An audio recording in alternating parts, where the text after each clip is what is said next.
নূহ আলাইহিস সালাতু ওয়াস সালামের কাছে যাবে, ইব্রাহিম আলাইহিস সালাতু ওয়াস সালামের কাছে যাবে, ধারাবাহিক যাইতে যাতে হযরত ঈসা আলাইহিস সালাতু ওয়াস সালামের কাছে যাবে। সবাই মানুষগুলোকে সরাইয়া দিবে, বলবে না, আমার পক্ষে আল্লাহ যে রাগ করেছে, এই মুহূর্তে আল্লাহর কাছে যায়া কিছু বলা আমার পক্ষে সম্ভব না। কারণ কি? আমি ধরা। বলেন আমি কি? আমি ধরা। আদম আলাইহিস সালাম বলবেন আমি ধরা, ইব্রাহিম আলাইহিস সালাম বলবেন আমি ধরা। কেউ আমনে কেমনে ধরা? আমি গন্ধম খাইছিলাম, মনে আসেনি? আমি গন্ধম খাইয়া বিপদে পড়েছি, না জানি রব এই মুহূর্তে আমাকে ধরে ফেলে। ইব্রাহিম আলাইহিস সালাম বলেন আমিও ধরা। আমি বাঁচার জন্য জীবনে ৩টা মিথ্যা কথা বলেছিলাম। কয়টা? এরকম ভাবে প্রতিটা নবী সবাই নিজে নিজে বলবে ইয়া নাফসি ইয়া নাফসি ইয়া নাফসি, আমি ধরা, আমি ধরা। রব এই মুহূর্তে যদি আমাকে ধরে ফেলে, যার কারণে আল্লাহর দরবারে আমি যাইতে পারবো না।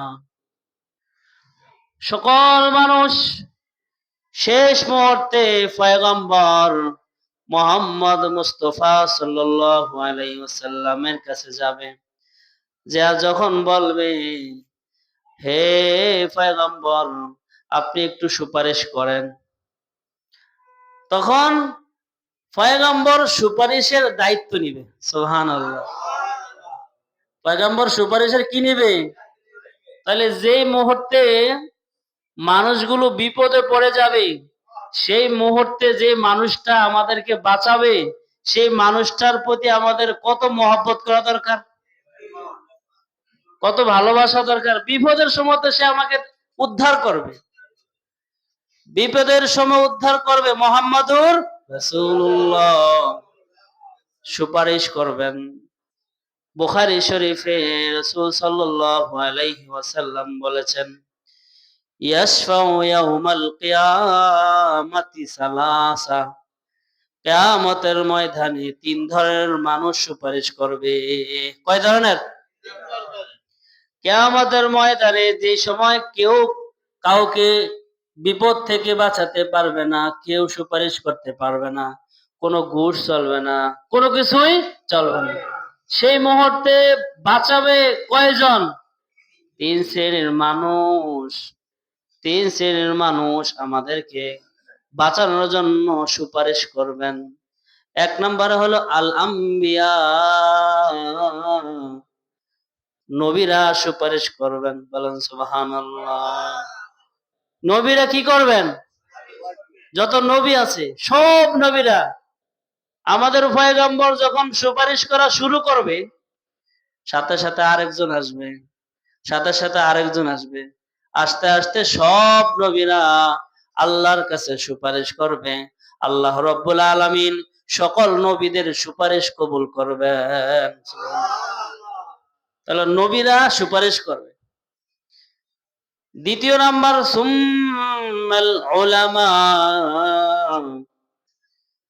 দ্বিতীয় নাম্বার হলো উলামায়ে কেরাম হাসরের ময়দানে সুপারিশ করবে। কারা সুপারিশ করবে? উলামায়ে কেরাম। হক্কানি উলামায়ে কেরাম, যারা হক্কানি উলামায়ে কেরাম তারা কি করবেন? সুপারিশ করবেন। তাদের সুপারিশ আল্লাহ তাআলা কবুল করবেন। সুবহানাল্লাহ। উলামায়ে কেরাম, সুম্মা শুহাদা, তারপরে ৩ নাম্বার হলো শহীদ। কারা? শহীদেরা সুপারিশ করবে।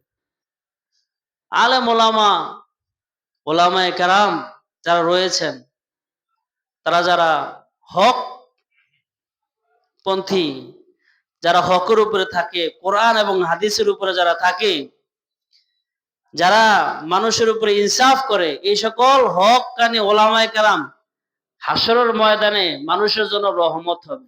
সুবহানাল্লাহ। পয়গম্বর বলেছেন কিয়ামতের ময়দানে উলামায়ে কেরাম, যারা হক্কানি উলামায়ে কেরাম, তাদেরকে ফয়সালা করে দিবে, যাও তোমরা জান্নাতি। সুবহানাল্লাহ। উলামায়ে কেরাম যারা কোরআন হাদিস জানে, কোরআন হাদিস অনুযায়ী যারা আমল করছে, তাহলে কোরআন হাদিস অনুযায়ী যারাই আমল করবে তারাই কই যাবে? জান্নাতে যাবে। যারা হক্কানি আলেম, তারা কোরআন জানছে, কোরআনের উপরে কি করছে? আমল করছে, তো তাদেরকে হাসরের ময়দানে আল্লাহ তাআলা ফয়সালা করে দিবেন, যাও তোমরা জান্নাতে চলে যাও। উলামায়ে কেরাম দলে দলে, হক্কানি উলামায়ে কেরাম দলে দলে দলে দলে তারা জান্নাতে যাইতে থাকবে, জান্নাতে যাইতে থাকবে, জান্নাতে যাইতে থাকবে।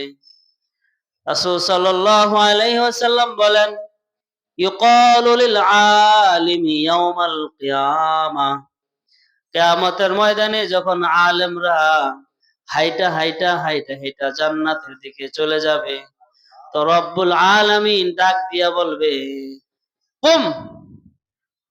কি বলবেন? কুম, হে আলেম দাঁড়াও, এই দাঁড়াও। কই যাও? ফাশফা লিন-নাস, তোমাদের পরিচিত মানুষদের জন্য তোমরা সুপারিশ করো। সুবহানাল্লাহ। তো যাইতো গিয়া জান্নাতে, এই যাওয়ার গেটের আগে দিয়ে বলবে, এই দাঁড়াও, কই যাও? আপনি না বলছেন জান্নাতে যাইতে, তুমি জান্নাতে যাও কেন? তোমাকে তো আমি একটা ক্ষমতা দিছি। ক্ষমতা কি? ফাশফা লিন-নাস, তুমি মানুষদেরকে সুপারিশ করো। ফায়াশফাউ, অতঃপর আলেমরা আলেমরা মানুষের জন্য, যাদের পরিচিত মানুষদের জন্য সুপারিশ করবে। রব্বুল আলামিন আলেমদের সুপারিশ কবুল করে নিবেন। হাদিসে বর্ণিত আছে, একজন আলেম কত পরিমাণ মানুষকে যে সুপারিশ করবে তার নির্দিষ্ট সংখ্যা জানা নাই। কতজন? এক এক গ্রামে যত মানুষ হইতে পারে, বড় বড় গ্রাম, কি গ্রাম? বড় বড় গ্রামের মধ্যে যত মানুষ হইতে পারে, এরকম এক এক গ্রাম, এক একজন আলেম একটা গ্রামের সকল মানুষকে সুপারিশ করে জান্নাতে নিয়ে যাবেন। সুবহানাল্লাহ। আরেকটি হাদিসে বর্ণিত আছে, আলেমরা জান্নাতে যাইবে। আলেমরা জান্নাতে যাইতেছে, কার হুকুমে যাইতেছে?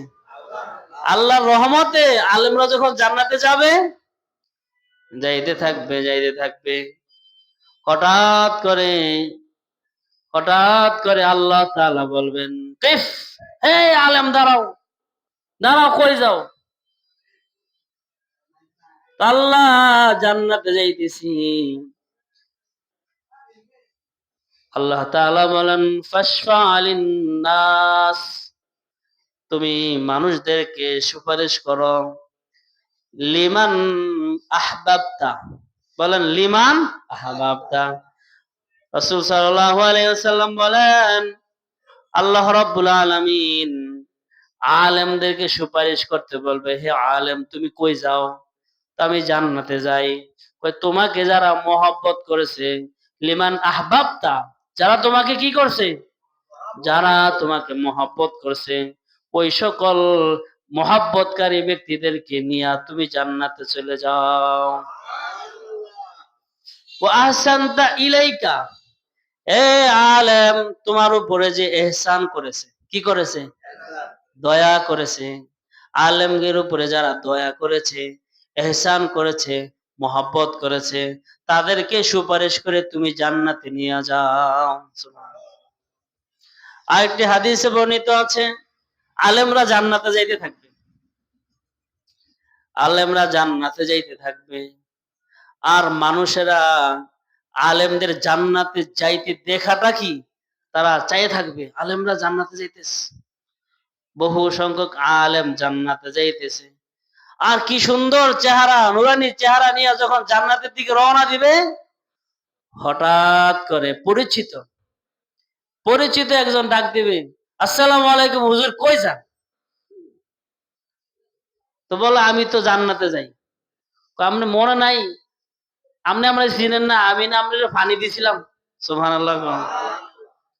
আমি তো আপনাকে পানি দিয়েছিলাম, আমি তো আপনাকে একটু হাদিয়া দিয়েছিলাম, আমি তো আপনার একটু খেদমত করেছিলাম, আপনাকে আমি একটু উপকার করেছিলাম, আপনার লগে না আমার সম্পর্ক হয়েছিল, আমি না একদিন আপনার লগে মুসাফা করছিলাম। সুবহানাল্লাহ। আমি আপনার লগে কি করছি?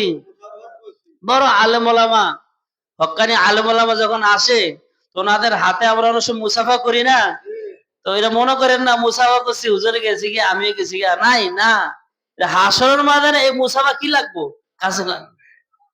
এ আলেম হুজুর, আমি তো আপনার সাথে মুসাফা করছিলাম, আমি আপনার সাথে একদিন মুআনাকা করছিলাম, মহব্বত করছিলাম। মহব্বত, যে যার সাথে মহব্বত করে ওই ব্যক্তি তার সাথে জান্নাতে যাবে। সুবহানাল্লাহ। আমি তো আপনার সাথে মহব্বত করেছিলাম। তো মনে আছে তখন কি অবস্থা? হুজুর আমার তো বিপদ, আমার আমল নামা ভালো না, আমার আমল নামা কি না, বিপদে পড়ে গেছি, আমারে বাঁচান।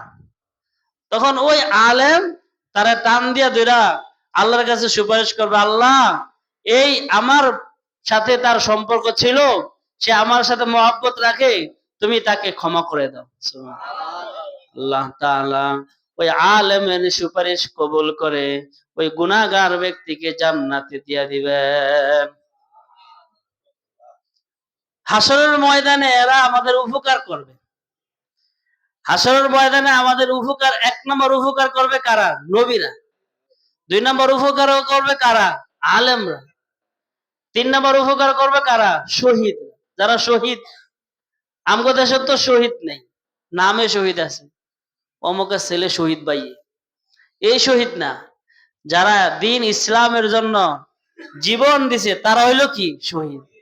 ইসলামের জন্য যারা জীবন দিছে তারা হলো কি? শহীদ। এই সকল শহীদ যারা, তারা হাসরের ময়দানে আল্লাহর কাছে সুপারিশ করবে। শহীদ হওয়ার তামান্না রাখা প্রত্যেকটা মুসলমানের উপরেই জরুরি, যে আমি যদি শহীদ হইতে পারি, আমি যদি শহীদ হইতে পারি। এক সাহাবী যুদ্ধের ময়দানে গিয়া ভয় পাইতেছে, যুদ্ধ করতে যাইব কি যাইব না, হিমি যাইব কি যাইব না, তো দাঁড়িয়ে বুট বাদাম খায়, মানে আমাদের দেশে বুট বাদাম খায়, ওই সাহাবী দাঁড়াইয়া খেজুর খায়, দুই চারটা খেজুর হাত একটা খায়। এটা তো যুদ্ধ চলতেছে, তার মধ্যে তো যুদ্ধ করলে কি হবে এটা বুঝে না, ভয় পাইতেছে। তো ওই সাহাবী জিজ্ঞাসা, হুজুর যদি এখানে যে যুদ্ধ করে যদি শহীদ হই তাহলে আমার লাভ কি? তো রাসূল বলেন, তুমি যদি যুদ্ধ করে শহীদ হয়ে যাও, ইসলামের জন্য তুমি যুদ্ধ করা শহীদ হও, তাহলে তোমাকে আল্লাহ তাআলা বিনা হিসেবে জান্নাত দিবে। তো সত্যি নি? তো সাথে সাথে হাদিসে বর্ণিত আছে, সাথে সাথে যে হাতে খেজুরটি ছিল নি, খেজুরটি উঠে দিয়ে হালিয়ে দিয়া তরবারিরা বাইকেরা যায় যুদ্ধের ময়দানে ঢুকে গিয়ে যুদ্ধ করতে করতে শহীদ হয়ে গেছে। রাসূল সাল্লাল্লাহু আলাইহি সাল্লাম বলছে, এই যে ব্যক্তি বাইরে যুদ্ধ করলো আর শহীদ হইল, ওই ব্যক্তি জান্নাতি। সুবহানাল্লাহ। তাহলে যুদ্ধ করতে গেছে, রাসূল এই ব্যক্তিকে কি দিছে? জান্নাত, শহীদি মর্যাদার একটা সুসংবাদ দিছে। যারা শহীদ হয় তাদের যেভাবে আছে তাদেরকে এভাবেই জানাজা দেওয়া হয়, এভাবেই তাদেরকে মাটি দেওয়া হয়। সুবহানাল্লাহ। মানে তাদের আর কোনো কাপড় নাই, তাদের এভাবেই তাদেরকে কি দেওয়া হবে? মাটি দেওয়া হবে, যারা শহীদ। আর হাদিসে বর্ণিত আছে, যারা শহীদ তারা হাসরের ময়দানে শরীর থেকে রক্ত ঝরতেছে ঝরতেছে, এরকম অবস্থায় তারা হাসরের ময়দানে উঠবে। আর তাদেরকে দেখা সবাই সাইড দিয়ে দিবি, যাও কি আল্লাহর মেহমান আসতেছে, জবরদস্ত আল্লাহর বন্ধু, আল্লাহর কি বন্ধু। তো শহীদদেরকে আল্লাহ তাআলা সেই মর্যাদা দান করবেন। তাহলে আমরা শহীদ হইতে পারি আর না পারি, আমরা আমাদের দেশে যে আলেম আছে, অথবা আমার একটা ছেলেরা আলেম বানালে কিরম হয়? বুঝেন না মনে হয়? আমার একটা ছেলেরে কি বানাইলে, বা আমার ছেলেরা আলেম বানাইতে পারি না, আমার পাড়া প্রতিবেশী আলেম আছে, তাদের সাথে মহব্বত করলে কিরম হইব? হইব না? ভালো হইব না? তো আলেমের সাথে আমরা কি রাখবো? মহব্বত রাখবো। রাসূল বলেছেন, একটা মানুষের জন্ম থেকে নিয়ে মৃত্যু পর্যন্ত, এমন হাসরের ময়দান পর্যন্ত প্রত্যেকটা জায়গায় সাধারণ মানুষগুলো আলেমের মুখাপেক্ষী থাকবে। সুবহানাল্লাহ। প্রত্যেকটা জায়গায় একজন সাধারণ মানুষ কার মুখাপেক্ষী? জন্ম থেকে নিয়ে মৃত্যু পর্যন্ত, এমনকি মৃত্যুর পরে কি পর্যন্ত? হাসরের ময়দানে পর্যন্ত কার মুখাপেক্ষী? কারণ যদি নবী থাকতেন তাহলে আর আলেম লাগলো না। বলেন, যদি নবী থাকতো তাহলে কি লাগলো না? নবী আসেনি। নবীজি বলছেন, আনা খাতামুন নবী, আমি হইলাম শেষ নবী, আমার পর আর কোন নবী নাই। আবার নবীজি বলেছেন, ইন্নাল উলামা ওয়ারাসাতুল আম্বিয়া, নিশ্চয়ই উলামায়ে কেরাম হলো নবীর ওয়ারিস। কার ওয়ারিস? উলামায়ে কেরাম নবীর ওয়ারিস। তার মানে উলামায়ে কেরাম নবীর যে কাজ, নবীর যে দায়িত্ব, এই দায়িত্বটা পাইছে কে? উলামায়ে কেরাম। নবী বলছেন, এ উলামায়ে কেরাম, তোমরা আমার দায়িত্ব পালন করবা। আমি যেভাবে দেশ মানুষের মানবতার কাজ করেছি, তোমরাও এইভাবে মানুষকে জাহান্নামের পথ থেকে সরিয়ে মানুষকে জান্নাতের পথ দেখাই দিবে। যারাই দুনিয়াতে আলেম ওলামাদের পরামর্শ নিয়ে চলে, তারাই দুনিয়াতে সফল। আর যারা আলেম ওলামার পরামর্শে চলে না, তারা দুনিয়াতে কি? বিফল। যেমন আপনার একটা সন্তান হয়েছে, আর আপনার সন্তানের নাম কি রাখবেন? যদি আপনি আলেম হন তাহলে তো আপনি হয়েই গেলেন। কথাটা বুঝাইতে পারলাম না? আপনি যদি আলেম হতো তাহলে আপনি নিজেই ছেলের নাম রাখবেন। আর যদি আলেম না হই তাহলে আলেমের কাছে যাইতে হইব না? না যায় যদি বল্টু রেখে থই, নাম একটা রাখছি বল্টু, নাম রাখছে এরম হেরম বাগি ডেকজি, বিভিন্ন রকমের নাম রাখ আছে না নাই?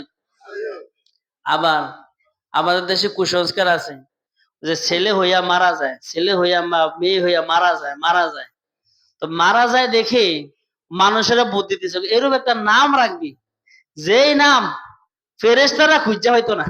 নাউজুবিল্লাহ। এরকম একটা নাম রাখবি জানো, ফেরেশতারা পর্যন্ত এই নাম খুঁজা না। কারণ তুমি যদি আব্দুর রহমান রাহো, তাহলে আব্দুর রহমান তো ফেরেশতারা চিরে, মুসলমানের নাম, তাইয়া ধরব। আব্দুর রহিম রাহো, ধরব। এরকম একটা নাম রাখবে যেটা মানুষের নাম না। তো নাম রাহে কি? নাম রাহে ডেকজি। আচ্ছা, আমগো দেশেরটা কইতেছে বাগি নাম রাখছে কি? আচ্ছা, আমি গ্রামে এখন যদি আমার লাগে লন নামাজের পরে এটার দেয়ামো, ছোটবেলা তার লাগে খেলছি, সবাই তারে কি কইছে? বাগি কইছে। তখন তার নাম সাইফুল। এখন তারা তাকে সাইফুল। এই জন্য মানুষের নাম রাখতে হইলে কুসংস্কার রাখতে হইব আলেম ওলামা ছাড়া রাখলে। আর যদি আলেম ওলামার সাথে মহব্বত কইরা যায় বলেন, হুজুর আমার একটা ছেলে হয়েছে, আমার একটা মেয়ে হয়েছে, তাহলে আলেম ওলামা কি নাম দিব? সুন্দর অর্থবোধক একটা কি দিবে? নাম দিবে। ভালো নামের প্রভাব আছে। বলেন, কি নামের প্রভাব? ভালো নামে একটা ভালো প্রভাব আছে। যেমন হাদিসে বর্ণিত আছে, এক লোকের নাম হলো কি জানেন না? মানে একটা অসুস্থ লোকের নাম কি? সাকিম। বলেন, নাম কি? সাকিম। সাকিম অর্থ কি? তো সাকিম অর্থ হইলো অসুখ। তো অসুখ তো যে ডাকে এই অসুখের প্রভাবটা তার উপরে যে পড়ে। নবীজির কাছে এসে বলতেছে, ইয়া রাসূলুল্লাহ, আমার ছেলে অসুস্থ থাকে সব সময়, আপনি একটু দোয়া করে দেন তাই যেন সুস্থ হয়ে যায়। তো নবীজি দোয়া করছে, আল্লাহ যেন তোমারে সুস্থ করে দেয়। তখন দোয়া করতেছে, তো কিছুদিন পরে আবার ওই লোক বলছে, ইয়া রাসূলুল্লাহ, আমার ছেলেটা তো অসুস্থ হয় না, খালি অসুস্থ হয়ে যায়। আবার দোয়া করছে। দোয়া করার পরে আল্লাহ নবীজি বলছে, যাও, ভালো হয়ে যাবে। আবার কিছুদিন পরে আয়েশা বলতেছে, ইয়া রাসূলুল্লাহ, আমার ছেলেটা অসুস্থই থাকে, আপনি একটু খাস করে যদি একটু দোয়া করতেন। তোমার খাস করে দোয়া করবো, তোমার ছেলের নাম কি? আমার ছেলের নাম হলো সাকিব। কারণ নামই তো অসুখ, আর নামই কি, তো অসুখের নামই রাখলে তো কেমন হইব? তো নাম বাদ দাও, লাও সালিম। নাম কি? সালিম মানে সুস্থ, সাকিম মানে কি অসুস্থ। তাহলে আমরা যদি চিন্তা করি সাকিম কি সুন্দর নাম রে, কোরআন শরীফও আছে রে, তখন কোরআন শরীফে আছে তো ফেরাউনের নামও আছে, ফেরাউনের নাম রাখা লাগবে না। এজন্য বুঝতে হবে আসলে আপনার ছেলের নামটা সুন্দর হবে কোনটা, এটা কে বুঝবো? যারা আলেম। আপনি যদি আলেম হন তো আপনি বুঝবেন, আর যদি আলেম না হন তো আলেমের কাছে যাইয়া জিজ্ঞাসা করা দরকার আছে না নাই? আকিকা দিবেন, আর আপনি যদি আকিকা দিতে যান তাহলে আকিকার মাসলাটা জানতে হবে না? বাজারও যাইয়া ছাগলের একটা কিনা আইনা জয়া করলে কইব নি? জানতে হবে আপনার মাসালারা কি। তো যাই না ওভাবে যাই না, আপনার ছাগল দিবেন ইনশাল্লাহ হয়ে যাবে, আর না যাই না দিলে কি হবে না। ওই সাইফুল ভাই একটা মানত করছে, বহুত পরামর্শ করছে কিরম দিতে হইব, কি করতে হইব। আবার বহু ব্যক্তি আছে মানত করছে গরু, দাম করে বলছে হুজুর একটা গরু মানত করছি, আমরা মাদ্রাসা গরু দিম একটা। ঠিক আছে দিয়েন, তাই আর মাসলা জিজ্ঞাসা না, মাসলা যেহেতু জিজ্ঞাসা করে না তো বলার কিছুই নাই। তো যাইয়া পরে দেখি ছোট একটা দেহা, দেহা তো বুঝেন, বাসুর। এখন এই বাসুর দিয়ে যে উনি মান্নত দিছে, ওনার মান্নত হয়েছি না আগে এটা প্রশ্ন করতে কিনলে হয় নাই। যে একটা গরু কোরবানি বলেন আর মান্নত বলেন, এটা দিতে হইলে 2 বছর লাগবে। কয় বছর? তো আমরা বুঝতে হতো মাসলা না যে না গরু একটা দিলেই কইবনি। এখন ওনারা বলছি যে আপনি যেটা দিছেন এটা তো কিনছেন, এটা কিন্তু মান্নত হইতো না। তো কই আমি না কিন না আল্লাহ, এটা তো নিয়ত করছি। নিয়ত করে না যাই করেন, এটা তো সিস্টেমের মধ্যে আসতে হবে। এই জন্য যে কোনো জিনিস জানতে হলে আলেমের কাছে যাওয়া দরকার আছে না নাই? কোরআনে কারীমে রব্বুল আলামিন বলেন ফাসআলু আহলায যিকরি ইন কুনতুম লা তা'লামুন। তোমরা যদি কোনো কিছু না জানো তাহলে তোমরা আলেমের কাছে যা জিজ্ঞাসা করো। কার কাছে? না জানো তো জিজ্ঞাসা করো। নামাজ পড়তে আসলাম, নামাজের মধ্যে একটা ঝামেলা হয়ে গেছে, এটারে যদি নিজে নিজে সাপ দোকানে জিজ্ঞাসা করি কাজ হইব নি? তাহলে জিজ্ঞাসা দেবো কার কাছে? না আলেমের কাছে। হুজুর মাসলা এই নামাজ তো আমার এই অবস্থা, নামাজটা কি করা দরকার? আমাদের ছাত্র একটা ওই দাওরা পড়ে এই বছর, তা আজকে আমার কাছে গিয়েছে, হুজুর একটা মাসলা জিজ্ঞাসা। তো মাসলাটা কি বলো? হুজুর যে যখন আমরা নামাজ পড়ি, মাসলাটা বুঝছেন কিন্তু, নামাজ পড়ি না, নামাজ পড়ার পরে মধ্যে একটা ভুল হয়েছে, ওয়াজিব তরক হয়েছে, এখন সৌ সেজদা দিছে, সৌ সেজদা দিয়া আবার কি আত্মাহিয়াত পড়ার দরকার আছে না নাই? কারণ আত্মাহিয়াত আবার পড়তে গিয়ে আবার হে এমন ভুল হয়েছে। আত্মাহিয়াত সৌ সেজদা দিছে, দিয়া আত্মাহিয়াত ফেরা কি দিবে? সালাম ফিরলে নামাজ হইবে। হে উনি সালাম ফিরে মানে সৌ সেজদা দিয়া যখন আত্মাহিয়াত পড়ছে, ওখানে আবার কি করছে? ভুল হয়েছে। এখন কি সৌ সেজদা দেন আবার লাগবে না? এখন এটা কি জানার দরকার আছে না নাই? আপনারও তো এরকম ভুল হইতে পারে, আমারও তো ভুল হইতে পারে। এখন ভুল চৌসেজদা দিলাম, আবার আত্মাহিয়াতের মধ্যে আবার গন্ডগোল করে কি করছে, মানে সালাম ফিরিয়া একদিকে সালাম ফিরিয়া দুইটা সিজদা দিয়ে পয়সা আলহামদুলিল্লাহ পড়তে আছে। পড়ার দরকার ছিল কি? পড়তে আছে কি আলহামদুলিল্লাহ। আলহামদুলিল্লাহ কুলাউজুবিন নাস ফিরা আবার দেখে কি রে কুলাউজুবিন নাস পড়তেছি, এখন তো আত্মাহিয়াত পড়ার দরকার, আবার আত্মাহিয়াত পড়ছে। তাহলে এখন এই যে ভুলটা হইলো, এটা কিন্তু স্বাভাবিক নিয়মে উনি আবার কি করছে? আবার সৌসেজদার কাম কইরা বইছে। কি করা দরকার? তারা জিজ্ঞাসা করছে, তো বললাম যে তুমি তো জানো যে ফেস দাওরা হাদিস যারা দাওরা পড়ে, যেই ফেস বাজলে ইয়ে বাতায়া বাজলে ও বাতায়া, এত এত মাসলা এত ইমাম গো কথা বলে, ফতুয়া কোনার উপর এটা বোঝা কি মুশকিল। এই জন্য আলেমরাই তো বর্তমানে জিগাইতেছে, বড় বড় আলেম যারা তারাই মাসালার মধ্যে পেশ লাগলে বড় আলেমদের কি করে? জিজ্ঞাসা করে। আর আমরা যারা সাধারণ আমরা যদি চিন্তা করি আরে আল্লাহ মাফ করবো, আল্লাহ মাফ করবো, তো আল্লাহ তো এটা বলে নাই তুমি করতে থাকো আমি মাফ করে দেবো, এটা কি বলছে? আল্লাহ বলছেন ফাসআলু আহলা যিকরি ইন কুনতুম লা তা'লামুন। আপনাদের মধ্যে প্রশ্ন থাকতে পারে হুজুর মাসালাটা আসলে কি? সৌসিজদা নামাজের মধ্যে একটা দেয়, বলেন কয়টা? মানে একটা নামাজে আপনার যদি একাধিক সৌসিজদা হয় তাহলে সৌসিজদা দিতে হয় কয়টা? যেহেতু একটা সৌসিজদা দেওয়া হয়েছে, কারণ আবার যদি ভুল করছে তাহলে আর দ্বিতীয়বার সৌসিজদা লাগবে না। কথা ক্লিয়ার? তাহলে সৌসিজদা নামাজের মধ্যে কয়টা দিতে হয়? নিয়মতান্ত্রিক ভাবে নামাজের শেষ দিকে গিয়ে এই সৌসিজদাটা দিবে। যদি এরপরে সৌসিজদা দেওয়ার পরেও যদি কোনো ভুল হয় তাহলে আর দিতে হবে না। তাহলে আমরা বিপদে আপদে আমাদের জন্ম থেকে মৃত্যু পর্যন্ত আমরা কার কাছে মুখাপেক্ষী? নবীরা আমাদের সুপারিশ করবে, আলেমরা আমাদের কি করবেন? সুপারিশ করবেন। এবং আলেমদের সাথ থেকে আমরা জন্ম থেকে মৃত্যু পর্যন্ত বিয়ে শাদী তো আমরা করি না? যাইয়া যদি বিয়ে করে নিয়ে আসেন এটা হালাল হইব না হারাম হইব? কেমনে হইব? বিয়েটা কেমনে করতে হয়, মেয়েটা কেমনে দেখতে হয়, মেয়ে দেখতে কে কে যাইতে হয়?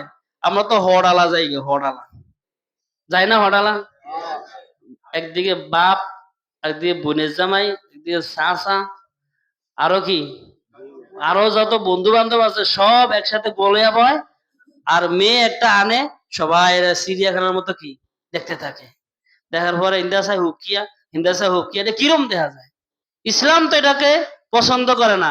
ইসলাম বলে মেয়ে মেয়েকে দেখবে সর্বপ্রথম ছেলে। আর কে দেখতে পারবে? ছেলে। এছাড়া অন্যান্য মেয়েরা তো মেয়েদের দেখতে পারবে, তাহলে যে বিয়ে করবে সে দেখবে। এখন আমাদের দেশের অনেক বাবা আছে, তারা বলে হ্যাঁ আমি ফোলা বিয়ে করামো, আমার ফোলার বউ আমি দেখতাম না, তাহলে আমি বিয়ে করাইতাম না। ডাইরেক্ট ফতুয়া দিয়ে দিছে। এত বড় ফতুয়া আপনি দিয়েছেন কি লিগে? এই জন্য জানার দরকার আছে না নাই?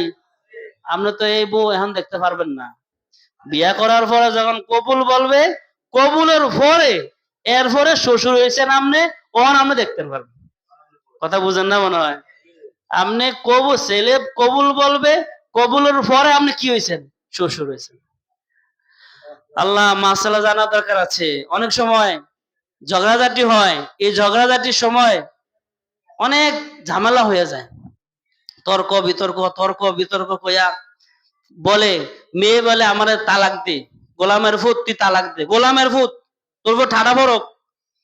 এরকম মেজাজ খারাপ হয়ে যাবো না কথাটি কইলে? এই যে গোলামের ফুত করার সুযোগটা আপনি তো দিচ্ছেন।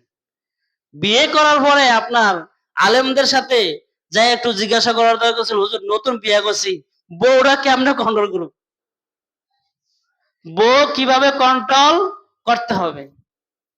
কয়জন আলেমের বউ এরকম গোলামের ফুতকে গালি দেয়? দেয়নি? না, খুব হিসাবে কথা বলে। কারণ আলেম ওলামা তার বিবিদেরকে এভাবেই রাখে যেন তার বউ উল্টে কথা না বলে। এরকম ভাবে তাদের থেকে শিখতে হবে, জানতে হবে। আমরা তো জানি না। ওমানে 5-6টা 14 খুশির তালাক দিয়া এরপরে ইমাম সাহেবের কাছে আই, হুজুর মেজাজ টেজাজ খারাপ ছিল, রাগ উঠতে গেছে, তালাক দিয়ে দিছি, এখন বউটা লাগবো। এটাই কি? এটাই লাগবো? তো এটা লাগবে কেমন হইব? তালাক তো 14 গোষ্ঠীরই দিছেন। তো পরে কয় আমি কি, আমার বউ তো কইছো গোলামের ভূত তোর খানা খাইতাম না, তুমি ছাইরা দাও, তালাক দে, তালাক দে। কে কয় এটি কথা? বউই কইছে। ছাইরা দেওয়ার পরে বউ কয় তোমার ছাড়া বাঁচতাম না। এখন কি করব? এই ফেস লাগছে, এই সমস্যার সমাধান করবে কে? আমরা ওই যে কয়েকদিন আগে ওই যে একটা এক জায়গায় ফোন দিছিল, একটা মাসলা জিজ্ঞাসা করছে কি ফেসটা লাগছে আপনি দেখেন, গুনাগুলা কে নিবে? এই যে এই সমস্যার সমাধান মানুষ সামাজিক ভাবে করে, মাতবররা মিলে করে, এই সমস্যার যে সমাধান যদি ভুল হয় তাহলে এটার জবাবটা কে দিবে? যারা এটার মধ্যে দায়বদ্ধ তারা দিবে। একটা মেয়ে, মানে একটা মা তার একটা মেয়ে, স্বামী নাই, মা মেয়ে আছে কি নাই, মেয়েরে বিয়ে দিছে একজনের কাছে। দেওয়ার পরে ওই মা এই যে যে ছেলের কাছে তার মেয়েরে বিয়ে দিছে সম্পর্ক করছে তার সাথে। নাউজুবিল্লাহ। তাহলে এটা মাসলা। এই মুহূর্তে যখন সম্পর্ক করছে, মেয়ে কিছুদিন পরে বুঝতে পারছে যে আমার স্বামী তো আমার মার সাথে সম্পর্ক। কিভাবে? মেয়েরে বলে তুমি থাকো, আমি আর শাশুড়ি আম্মা মিলে মার্কেটে যাই। মার্কেটে যায় শাশুড়ি লইয়া, কিছু কিনতে যায় শাশুড়ি লইয়া, যেটা কিনে শাশুড়ির লগে একটা কি বৈশা সময় কাটায়, রাত্রেও চলে যায়। নাউজুবিল্লাহ। হঠাৎ একদিন ধরা খাইছে। ধরা খাওয়ার পরে মানুষের মধ্যে আলোচনা সমালোচনা হইলো। সমালোচনার পরে এখন মাতবর, এলাকার মাতবররা মিল্লা বলছে তাহলে এটা একটা কিছু করা দরকার। সব কিছু করেন, কি করা যায়? ফোলারে জিজ্ঞেসে কি ব্যাপার, তুমি যে কাম করছো ঘটনা কি? কি আর বা অনেক ইন দা মা ইন দা কি মে, ইন দা মা ইন দা মে, তুমি হলো জামাই, তুমি একজন, তুমি কি করবা? কয় হ্যাঁ করে জিগান, হ্যাঁ কি কয়? মেয়ের জিজ্ঞাসা, এই মেয়ে তোমার স্বামী এই কাম করছো, তুমি কি করবা? আমি এর এর ভাত খাইতাম না। কার ভাত খাইতো না? খাইতো না। কিভাবে খাইবো? এই ইসলামী তো কয় নাই। যাক, মেয়ে কি বুঝে বলছে জানি না, মেয়ে বলছে আমি এই জামার ভাত খাইতাম না। মারা জিজ্ঞাসে আপনি কি করেন? কয় হ্যাঁ যদি রাজি হয় তা আমি এই ফোলারা বিয়ে করব। সমাজে সবাই মিললে কয় কি ও জামাই তুমি কি কও? কয় হ্যাঁ যদি রাজি হয় তা আমি বিয়ে করব। তাহলে পরবর্তীতে সমাজের মানুষরা এই মার সাথে আরে মেয়ে জামার সাথে কি দিয়ে দিছে? বিয়ে দিছে। গুনাটা কে নেবে সান্ধু? মিলে গেছে দেখা মিলিয়ে দিছেন। এই মিলিয়ে দিলে গুনাহ নিব কি? এজন্য এই মজলিসের মধ্যে একজন আলেম থাকা দরকার ছিল। কি থাকা দরকার ছিল? আপনারা যে মাসলাটা জানছেন, এই মাসলাটা আপনাদের জানা মতে একজন ভালো আলেমের জিজ্ঞাসা করে দেখবেন বিয়া হয়েছে আগে জিজ্ঞাসা। বিয়েই তো হয় না, বিয়াই হয় না। আজীবনের জন্য এই মা এই এই লোকের সাথে কখনোই বিয়ে করতে পারবে না। আজীবন আজীবন। যদি সাইরাও দেয়, মাইয়া মইরা গেছে, তারপরও এই জামাই এই শাশুড়ি বিয়ে করতে পারবে না। কিয়ামত পর্যন্ত যদি বাঁচে, এদের মধ্যে কোনোদিন বিয়ে হইতে পারবে না। শরীয়ত এটা কি নিষেধ করছে, হারাম। এই জন্য এই সকল মাসলাগুলো জানার জন্য কারা দরকার? মিলিয়ে দিলাম, মিলিয়ে দিলাম, গোলে মেলা যায় দিন, গোলে মেলা যায় দিন, এভাবে আর কতদিন? গুনাহ নিব কে? এই জন্য হক্কানি আলেমের সাথে যারা থাকবে দেখবেন তারাই একসময় কি ভালো একটা অবস্থানে যায়। রাজা বাদশারা পর্যন্ত, আগের যুগের রাজারা বাদশারা পর্যন্ত আলেম ওলামাদেরকে তাদের পরামর্শদাতা বানাইতেন। সুবহানাল্লাহ। যেমন বাদশাহ আলমগীর, নাম কি? ওনার দরবারে, উনি যখন বাদশাহ, ওনার দরবারে 500 জন বড় বড় আলেমদেরকে উনি, দেশের 500 জন আলেমরে উনি লিস্টি করে তাদেরকে মন্ত্রী পরিষদের উচ্চতর বিভাগে ওনাদেরকে দায়িত্ব দিয়েছে যে আপনারা আমাদের কোনো ভুল হইলে আপনারা ধরে দিবেন। সুবহানাল্লাহ। ওই আলেমদের সোহবতে থেকে যখন তিনি রাষ্ট্র পরিচালনা করেছেন, ওই রাষ্ট্রটা ছিল শান্তির দেশ। সুবহানাল্লাহ। আর ওই আলেম ওলামারা পরামর্শ দিয়ে ওই বাদশারে বলছে, বাদশাহ আমরা একটা ফতুয়ার কিতাব লিখি। তখন ওই বাদশার নামে একটা ফতুয়ার কিতাব হয়েছে, ফতুয়ায়ে আলমগীরি। নাম কি? ফতুয়া আলমগীরি। তাহলে আগের যুগের বাদশারা কার পরামর্শ চলতো? এরকম বড় বহুত আলেম ওলামা আছে, মানে বহুত বাদশা আছে। ইনশাআল্লাহ আগামী সপ্তাহে ইনশাআল্লাহ এটা বলবো যে আলেম ওলামাদের সোহবতে বা পরামর্শ